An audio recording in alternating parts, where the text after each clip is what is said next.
नई शादी, हनीमून का जश्न और उसके कुछ दिन बाद एक खूनी राज। एक प्यारी सी लव स्टोरी का ट्रैजिक अंत, जिसका एंड हनीमून स्वीट में हुआ और जहां हनीमून के मेमोरी होने चाहिए थे वहां मर्डर के सबूत छोड़े गए। ये कोई सस्पेंस नॉवल नहीं बल्कि एक रियल लाइफ केस है जिसने पूरे देश को शॉक में डाल दिया है। Sonam Raghuvanshi versus the state. Indore से निकले एक न्यूलीवेड कपल का सफर मेघालय तक गया, लेकिन वापस सिर्फ एक की लाश आई। राजा रघुवंशी एक सिंपल हैप्पी गो लकी लड़का जो बस अपनी नई दुल्हन के साथ हनीमून पे गया था, लेकिन कुछ ही दिनों बाद राजा की लाश शोहरा चेरापूंजी के एक रिजॉर्ट में मिली और शुरू हुई एक ऐसी जांच जो अब तक दरवाजे खोलती जा रही है, राज के, रिश्ते के और रूथलेसनेस के। तो इस केस के कौन से बड़े राज अब हमारे सामने आए हैं, पुलिस को अपनी जांच में क्या मिला है, सब कुछ चलिए इस वीडियो में देखते हैं। पर सबसे पहले हमारे मन में एक ही सवाल आता है कि क्या सच में सोनम ने अपने ही पति की हत्या करवाई? अगर हाँ तो क्यों और किसके कहने पर? सोनम अब मेघालय पुलिस कस्टडी में है।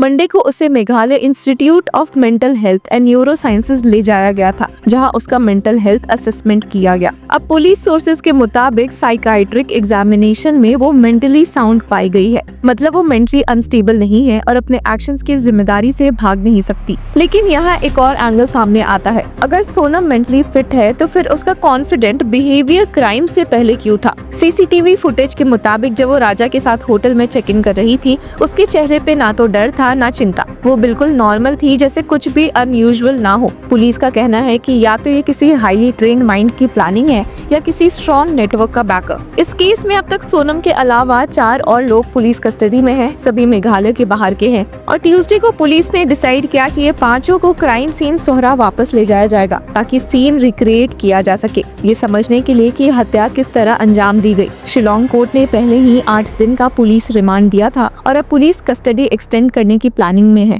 और इसी केस में एक लेटेस्ट अपडेट सामने आई है। राजा रघुवंशी मर्डर केस में क्राइम सीन रिक्रिएशन के बाद एसपी ईस्ट खासी हिल्स विवेक संयम ने कहा कि रिकंस्ट्रक्शन काफी सक्सेसफुल रहा। अब हमें पूरी तस्वीर मिल गई है। एसआईटी ने पूरे सीक्वेंस को वापस से इनैक्ट किया, पार्किंग लॉट से शुरू करके व्यू पॉइंट तक गए जहां मर्डर हुआ था। इन्वेस्टिगेशन में क्लियर हुआ कि पहला वार विशाल विक्की ने किया, दूसरा आनंद ने और तीसरा आकाश ने। सोनम ने पहले राजा का मोबाइल डैमेज किया, बाद में विशाल ने उसे तोड़ दिया। मर्डर के बाद सोनम वहां से हट गई थी जब राजा से खून निकलने लगा। बाद में तीनों अक्यूज ने राजा के शव को नीचे फेंक दिया। एक मशेट अभी भी मिसिंग है जिसे थ्रो करने का पूरा इनैक्टमेंट हुआ और एसडीआरएफ उसे रिकवर करने की कोशिश कर रही है। इंटायर एस्केप राउट भी दोबारा इनैक्ट किया गया। इस पूरी कहानी में सबसे हॉन्टिंग सवाल यही है, why did Sonam allegedly get her husband murdered just days after the wedding? क्या ये एक टॉक्सिक रिलेशनशिप था जिसमें शादी मजबूरी थी, या फिर राजा किसी राज का हिस्सा था जिसे चुप करवाना जरूरी था? सोनम के भाई गोविंद को शिलोंग पुलिस ने क्वेश्चनिंग के लिए बुलाया है। वो कहते हैं कि मुझे बस स्टेटमेंट देना है, साइन करना है। लेकिन ये सिंपल क्वेश्चनिंग नहीं है, क्योंकि जब सोनम के पेरेंट्स और क्लोज रिलेटिव्स को भी क्वेश्चनिंग के लिए बुलाया जा रहा है तो क्लियरली पुलिस पूरे परिवार के डायनामिक्स समझना चाहती है। सोनम ने अब तक अपने स्टेटमेंट्स कई बार बदले हैं। कभी वो कहती है कि उसने राजा से फैमिली प्रेशर में शादी की, कभी वो अपने आप को विक्टिम बताती है। पुलिस के मुताबिक ये कॉन्ट्राडिक्टरी स्टेटमेंट्स केस को और कॉम्प्लिकेटेड बना रहा है और इसी वजह से अब सोनम से उसके पेरेंट्स के सामने पूछताछ की जाएगी। अगर स्टेटमेंट्स मैच नहीं करते तो कोर्ट में उन्हें गवाह के रूप में बुलाया जा सकता है। ये लोग न सिर्फ सोनम और राजा के रिश्ते के असली नेचर को समझते हैं, बल्कि उन्होंने मर्डर से पहले और बाद के इवेंट्स भी क्लोजली नोटिस किए हैं। पुलिस की थ्योरी अब ये भी कह रही है कि अगर सोनम इतनी प्लानिंग के साथ बिना किसी नर्वसनेस के क्राइम एग्जीक्यूट करती है तो उसके पीछे या तो कोई इमोशनल कोल्डनेस है या external support system. Phone call records, mobile location data, hotel entry registers, CCTV footage और एक और चीज जो क्रूशियल होगी, सोनम की कॉल रिकॉर्डिंग्स। इन सभी एविडेंसेस का कोर्ट में एनालिसिस किया जाएगा। राजा के परिवार का डिमांड है कि 5 अक्यूज्ड को नार्को एनालिसिस हो। वो कहना चाहते हैं कि हमें सच चाहिए और अगर वो सच किसी के जहन में छुपा है तो उसे हम केमिकल्स के माध्यम से समझेंगे। ये वही केस है जहां एक हनीमून हॉरर स्टोरी में बदल गया। सोनम का बिहेवियर, उसका प्लानिंग पैटर्न, उसका कॉन्फिडेंस, सब कुछ नॉर्मल ह्यूमन साइकोलॉजी के अगेंस्ट जाता है। जब कोई अपने न्यूली वेड स्पाउस के साथ हिल स्टेशन घूमने जाता है तो उनके चेहरे पे हनीमून का ग्लो होता है, ना कि किसी मर्डर कॉन्स्पिरेसी का शैडो। लेकिन सोनम के केस में वो शैडो पहले से था, सीसीटीवी फुटेज उसे कंफर्म करता है। ये पूरी कहानी सिर्फ एक मर्डर तक सीमित नहीं है, ये एक लार्जर डिबेट भी खोलती है। क्या साइकोलॉजिकल इवैल्यूएशंस हर सीरियस क्रिमिनल केस में मैंडेटरी होने चाहिए? क्या नार्को टेस्ट बिना कंसेंट के भी करने चाहिए जब पब्लिक इंटरेस्ट हो? और क्या फैमिली डायनामिक्स को क्रिमिनल इन्वेस्टिगेशंस का पार्ट बनाना एथिकल है या नहीं? अब जब ये केस कोर्ट रूम में प्रेजेंट होगा तो दो बेसिक पॉसिबिलिटीज होंगी। या तो सोनम एक बेकसूर विक्टिम है जो किसी और की प्लानिंग में फंस गई,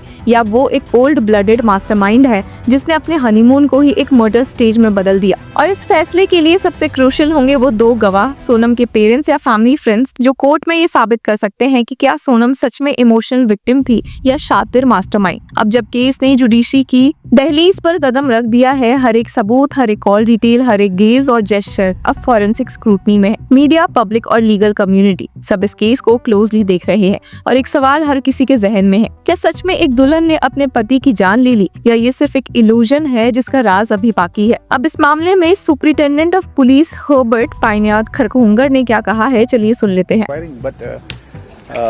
As of now,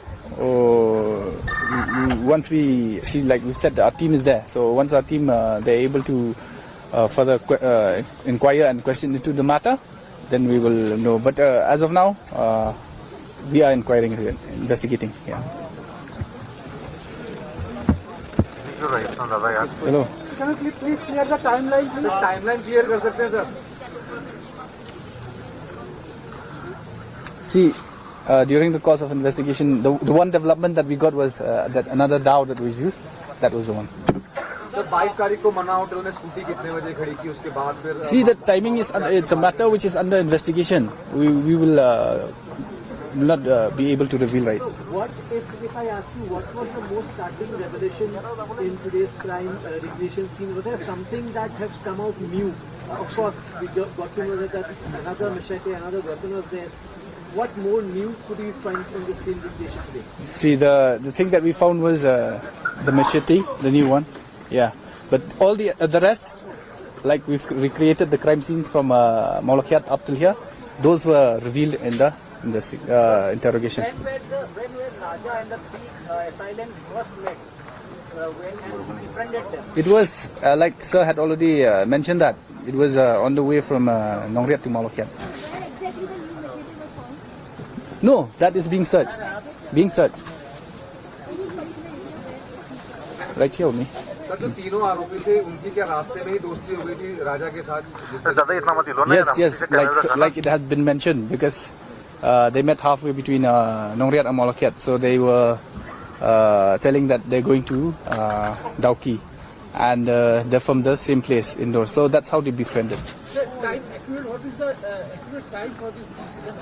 See, that thing we will not reveal right now, because it's a matter which is तो व्यूवर्स, आपकी क्या राय है हमें कमेंट सेक्शन में जरूर बताएं और तब तक के लिए कीप फॉलोइंग लॉ चट्टा।